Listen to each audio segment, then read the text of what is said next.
Hi ಎಲ್ಲರಿಗೂ, welcome back to my channel for lazy cook for kick. So ಇವತ್ತಿನ recipe corn samosa ಮಾಡ್ತಿದ್ದೀವಿ. Corn samosa ಹೇಗೆ ಮಾಡೋದು ನೋಡೋಣ ಬಾ. ಸೊ ಅದಕ್ಕೆ ಮುಂಚೆ ಕಾರ್ನ್ನ ನಾವು ಬೇಯಿಸ್ಕೊಡ್ಬೇಕು.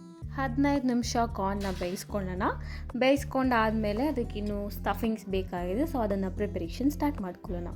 ಸ್ಟಫಿಂಗ್ ಮೇಲ್ಗಡೆ ಒಂದು ಐಟಮ್ ಇದೆ. ಆ ಐಟಮ್ ಬಂದ್ಬಿಟ್ಟು ಈಗ ನಾವು ಅನ್ಪ್ಯಾಕ್ ಮಾಡಬೇಕಾಗಿದೆ.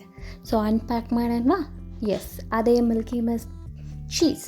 ಈ ಚೀಸ್ 1 ಕ್ಯೂಬ್ ಸಾಕು ನನಗೆ. ಸೊ ನಾನು ಲೆಸ್ ಕ್ವಾಂಟಿಟಿ ಮಾಡೋದಕ್ಕೆ 1 cube of cheese Milky mist cheese ತೊಗೊಂಡಿದ್ದೀನಿ. ನಿಮಗೆ ಬೇಕು ಅಂದರೆ ಮೊಜರೆಲ್ಲಾ ಚೀಸ್ ತೊಗೊಬೋದು. ಹೋಮ್ ಮೇಡ್ ಚೀಸು ಇನ್ನು ಹೆಲ್ದಿನೇ. ಓಕೆ, ಸೊ ಅದನ್ನು ತಗೊಳ್ಳಿ. ಸೊ ಅದನ್ನು ನಾನು ತುರಿದಿಟ್ಕೊತಾ ಇದ್ದೀನಿ, ಯಾಕಂದರೆ ಅದು ನಾನು ಹಂಗೆ ಸ್ಪ್ರಿಂಕಲ್ ಮಾಡ್ತೀನಲ್ಲ ಸ್ಟಫಿಂಗ್ಸ್ ಮೇಲೆ, ಅದಕ್ಕೋಸ್ಕರ. ಸೊ ಈ ಥರ ನಂತರ ತುರಿದಿಟ್ಕೊಳ್ಳಿ, ಒಂದು ಪ್ಲೇಟಲ್ಲಿ ಟ್ರಾನ್ಸ್ಫರ್ ಮಾಡಿಟ್ಕೊಳ್ಳಿ.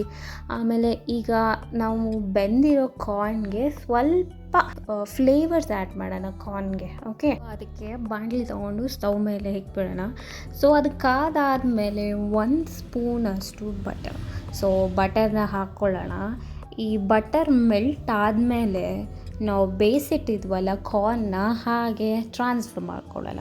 ಟ್ರಾನ್ಸ್ಫರ್ ಮಾಡಿಕೊಂಡು ಒಂದು ಸ್ವಲ್ಪ ಹೊತ್ತು 2 ಮಿನಿಟ್ಸ್ 1 ಮಿನಿಟ್ ಸಾಕು ಅನಿಸುತ್ತೆ, ಸ್ವಲ್ಪ ಸಾಟೆ ಮಾಡ್ಕೊಳ್ಳಿ.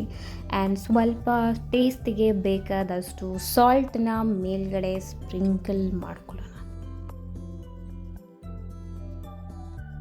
ಸ್ಪೈಸಿಯಾಗಿ ತಿನ್ನೋ ನಾನು ಸ್ಪೈಸಿ ಫ್ರೆಂಡ್ಸ್ ಇರ್ತಾರಲ್ಲ, ಸೊ ಅವರಿಗೋಸ್ಕರ ಸ್ವಲ್ಪ ಚಿಲ್ಲಿ ಪೌಡರ್ ಹಾಕ್ಕೊತೀನಿ. ಚಿಲ್ಲಿ ಇಲ್ಲ ಅಂದರೆ ಪೆಪ್ಪರ್ ಪೌಡರ್ ಹಾಕ್ಕೊಬೋದು, ಇಲ್ಲ ಅಂದರೆ ಚಿಲ್ಲಿ ಫ್ಲೇಕ್ಸ್ ಕೂಡ ಆ್ಯಡ್ ಮಾಡ್ಕೊಬೋದು.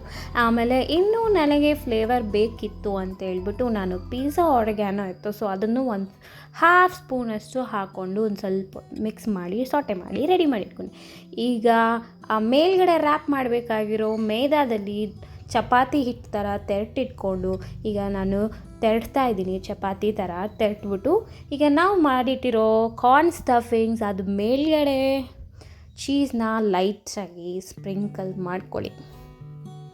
ಸಮೋಸ ಶೇಪೇ ಬರಬೇಕು ಅಂತ ಇಲ್ಲ, ಯಾವ ಶೇಪಲ್ಲಿದ್ರೂ ಫೈನೇ. ಸೊ ನಾವು ಡಿಫ್ರೆಂಟ್ ವೆರೈಟೀಸ್ ಆಫ್ ಶೇಪಲ್ಲಿ ಮಾಡೋದು ಮಕ್ಕಳು ಇಷ್ಟಪಟ್ಟು ತಿಂತಾರೆ. ಬಿಕಾಸ್ ಅವರಿಗೆ ಎಲ್ಲ ಒಂದೇ ಥರ ಇದ್ದರೆ ಒಬ್ಬೊಬ್ರಿಗೆ ಆಗಲ್ಲ, ವೆರೈಟೀಸ್ ಆಗಬೇಕಲ್ಲ, ನಂತರ ಡಿಫ್ರೆಂಟಾಗಿರಬೇಕು.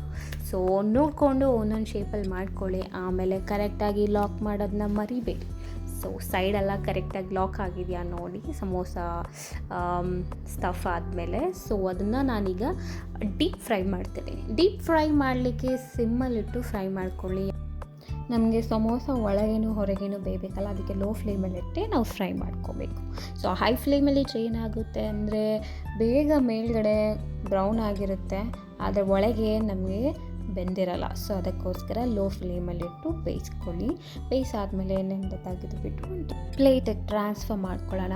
ಸೊ ಮಯೋನೈಸ್ ಇಲ್ಲಾಂದರೆ ಕೆಚಪ್ ಜೊತೆ ಡಿಪ್ ಮಾಡಿ ತಿಂದು ಈ ಹಾಲಿಡೇ ವೆಕೇಷನ್ಗೆ ಇದನ್ನು ನಿಮ್ಮ ಮನೇಲೂ ನೀವು ಟ್ರೈ ಮಾಡಿ ತಿಂದು ವಾವ್ ಅನಿಸುತ್ತೆ.